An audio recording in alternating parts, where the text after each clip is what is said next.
중국 산둥성이 지난 10년간 한국화가 진행돼 눈길을 끌고 있습니다. 산둥반도는 원래 고대의 시기에는 마치 섬처럼 중국 대륙과는 분리돼 있던 지역으로 과거 고조선과 연관된 동이족들이 거주하던 터전입니다. 이 때문에 중국이나 대만 같은 중화권에서도 산둥인들은 무언가 다르다, 미남미녀가 많다는 식의 인식이 널리 퍼져 있습니다. 이 때문에 산둥인들 스스로 자기는 중국인이라고 소개하기보다는 나는 산둥인입니다 라고 말합니다. 중국의 유명 미남미녀 스타들이 산둥성에서 많이 배출되고 있고, 최근 간장게장과 한국 요리에 푹 빠진 판빙빙 역시 자신은 산둥인이라고 밝히며 한국과의 유대를 과시했습니다.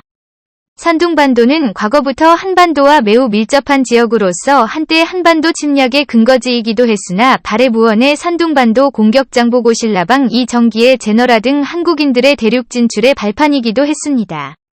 하지만 최근 10여 년 동안 산둥성 일대가 한국화가 많이 진행되고 있어 눈길을 끌고 있습니다. 놀랍게도 최근 들어 상하이 길림성 등 중국 당국의 통제를 시작으로 중국 당국의 통제가 시민들의 개개인의 삶까지 강하게 영향을 미치기 시작하면서 나는 중국인이 아닌 산둥인이다 하는 정체성이 더욱 심화되고 있습니다.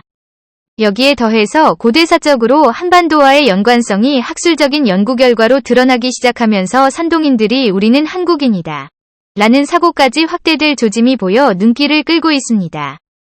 국토전략기기 바닷가가 흔하지 않은 중국 대륙. 중국 대륙에서도 바다를 가장 많이 볼 수 있는 지역 중에서는 바로 산둥반도가 있습니다. 그 때문에 산둥반도의 식습관은 한반도 서부의 해안지대와 비슷합니다. 해산물을 즐겨 먹는 습성 오징어, 젓갈 등의 식생활에서 한국과 유사한 특징이 있습니다. 최근 10여 년간 한국인들이 가장 밀도 높게 진출하고 있는 지역은 다름 아닌 산둥반도입니다. 칭다오, 웨이하이, 옌타이 등 인천과 가까운 특성상 한인들의 진출이 많아지고 있습니다. 한중교역이 증가할수록 이 수치는 더욱 증가할 것으로 관측됩니다. 현재 산둥성에서 한인들의 비중이 증가하고 있습니다. 산둥성 전체 인구는 1억 명이 넘는 상황이지만 과거 발해만과 자오저우만을 이어주는 자오라의 운하가 있던 수계를 기준으로 동쪽 지역은 인구가 1725만 명 정도에 불과합니다. 한성의 수천만 억 단위의 인구가 사는 다른 지역에 비해서 상대적으로 한적한 동네인 것입니다. 이 때문에 최근 한국인들의 유일 그리고 한국계 기업체들이 산둥성에서 중국어와 한국어를 동시에 구사 가능한 조선족들을 대거 채용하기 시작하면서 오히려 길림성의 옌지시보다 조선족의 인구가 더 많아졌을 정도이며 점점 한국인들과 한국계 기업들이 진출할수록 이 지역이 한국화되고 있다는 분석이 나오고 있습니다. 심지어 2016년경부터는 대규모 코리아타운 프로젝트가 추진되고 있고, 이러한 추세가 지속되면 산둥성에 많은 한국인들이 진입해 독특한 문화를 만들어낼 것으로 관측됩니다. 특히 기대되는 부분은 서구식 민주주의 제도의 안착입니다. 한국인들이 들어가게 되면 한국인국제학교, 한국어학원, 종교기관 등이 들어서고 또 기업체들이 들어서면 자연스럽게 서구식 민주주의가 해당 지역 주민들에게 보급될 수 있습니다. 산둥반도 주민들, 특히 웨이하이, 칭다오, 옌타이 같은 도시 주민들은 많은 한국인들과 한국과 지리적으로 가까운 이점으로 인해 매우 만족스러운 삶을 삽니다. 대표적으로 중국에서는 멜라민 분유 파동이 있었는데, 이 때문에 중국의 부모들은 아이들에게 마실 우유를 절대 중국산은 먹이지 않습니다. 이 때문에 신선한 수입산 우유를 먹는 것은 일부 초상류층들의 특혜였습니다. 그런데 산둥성의 웨이하이, 옌타이, 칭다오와 같은 도시들은 강원도 청정지대에서 갓 짠 청정한 우유를 24시간 안에 배달하여 먹을 수 있어 산둥성은 사실상 한국의 물류경제권에 속 들어와 있는 상황입니다. 현재 산둥성은 한국산 패션, 한국산 상품을 수입하는 가장 트렌디한 장소가 되고 있습니다. 이렇게 한국계 기업들이 많이 진출한 특성상 산둥성의 고위 관료들은 친한파 인사들이 많이 배출되곤 합니다. 한국 기업들과 정치인들의 연결고리가 매우 얽혀있기 때문인데요. 이 때문에 산둥성의 정치 관료들은 중국 중앙당국과는 조금 다릅니다. 최근 중국 홍콩과 가까운 최대 IT 산업의 중심지인 중국 선전시의 최고 1인자인 당서기의 멍팔리 전 칭다오 시장이 발탁됐습니다. 선전시 당서기는 중국 중앙당국의 출세를 보장하는 자리입니다. 멍팔리는 칭다오 출신이자 칭다오시의 시장으로 재임하면서 수많은 한국인들이 있는 특성상 친한파인 자로 배우시를 제2위 K-팝 시티 트렌디한 도시로 바꿔넣기 위해 한국의 주요 엔터테인 기업들과 접촉을 했을 정도로 한국의 우호적인 인물로 알려져 있습니다. 그만큼 칭다오 옌타이, 웨이하이와 같은 산둥 끝자락의 도시들은 친한파의 중심지이자 한국색으로 점점 바뀌어가는 지역으로 변모되고 있습니다. 옌타이에는 세계 최대 규모의 코리아타운 건설이 계획되다가 한중 관계의 영향으로 중단된 바 있습니다.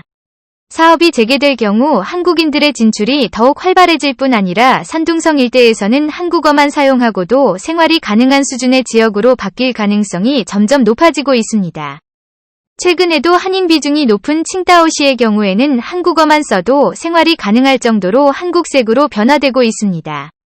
산둥반도의 자오라이 운하를 기준으로 동쪽 지역은 인구가 1700만여 명에 불과해 오히려 중국의 다른 도시들에 비해서 2500만 명의 한국의 서울 수도권에 더욱 경제적으로 종속되고 밀접한 지역이 되어가고 있는 상황입니다.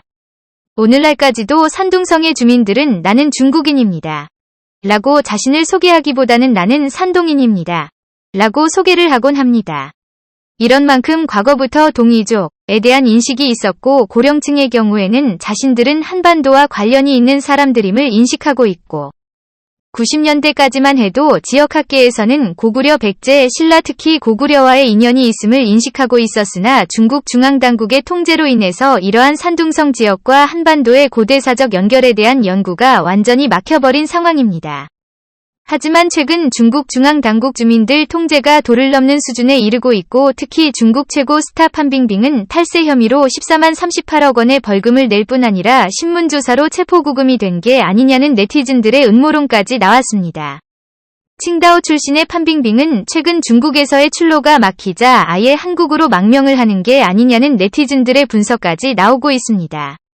판빙빙은 그동안 실종설에 휘말렸었으나 극비리에 한국에 입국해 한국의 유명 간장게장 맛집을 돌아다니며 인스타그램에 홍보를 하다가 중국 네티즌들의 집중 공격을 받아 안타까움을 주고 있습니다. 그녀는 한국의 요리들을 SNS에 자랑하고 있습니다. 산둥성 특유의 해산물 요리는 한국의 간장게장이나 오징어 젓갈과 같은 특수한 요리는 그녀의 고향이 칭다오 지역의 해산물 요리와 비슷한 부분이 많아 한국에 잘 적응 중인 것으로 알려지고 있습니다. 산둥성 지역에서는 과거부터 중국 중앙당국의 탄압을 피해 한국으로 이주를 해온 주민들이 많은 지역입니다. 명나라 멸망 이후에도 청나라의 탄압을 피해 조선에 망명을 해온 가문들이 많고 또 국공내전 당시에도 자유중국 백성들이 인천에 정착하여 현재 화교 공동체를 이루며 살아가는데 이들 중 다수가 산둥 지역 출신들입니다. 그만큼 고대의 시기부터 산동반도와 한반도의 인연은 매우 깊으며 중국 서부에서 발원한 중국 한족들과는 다른 동이족이라는 민족에 대해서 한국과 고대 사적 인연을 잇습니다. 최근 들어 산둥반도 동부지방 칭다오옌타이 웨이하이시를 중심으로 한국 인기업가들과 조선족들의 유입이 크게 증가하면서 산둥성, 특히 그 중에서도 과거 자오라이 운하가 있었던 수계를 기준으로 동쪽 지역이 제2위 한반도가 되어간다는 분석이 나옵니다. 최근 중국 중앙당국은 산둥성의 대대적인 원자력 발전소의 건립을 위해 산둥성의 1인자 당서기에 원자력 전문가를 앉혀놓은 상황으로 한반도에 위협이 될 수 있는 해상 원자력 발전소의 건립이 이뤄질 수 있는 우려되는 상황입니다. 특히 중국 당국은 대만과의 통일전쟁을 앞두고 수주 원전 즉 위성이 보이지 않은 물속에 잠기는 원전을 만들어 전시에도 전력 생산이 가능한 시스템을 구축하려 하고 있다는 분석이 나오고 있는데 그중 핵심 지역이 산둥성이 될 걸로 보입니다. 이 때문에 산둥지방의 대대적인 코리아타운 개발 사업을 통해서 한반도와 중국 대륙 사이 지정학적 안정을 꾀할 수 있는 방파제와 같은 지역을 산둥반도에 만들 필요가 있다는 의견이 나옵니다. 과거 고대 일식대에는 산둥성이 섬처럼 분리돼 있어 중국의 세력과 한반도의 세력을 완충하는 역할을 했습니다. 과거에는 점점 그 해역의 폭이 줄어들어 자오라위 운하로 사용되다가 아예 중국 대륙과 붙어버렸습니다. 과거의 산둥성은 고조 선백제 신라바레의 주요 무대 중 한 곳이었고 당나라나 한나라 중국 대륙 가운데에서 커지는 중국 중앙 세력이 한반도로 넘어오는 것을 견제하는 지정학적 안전지대로 활용돼 왔습니다.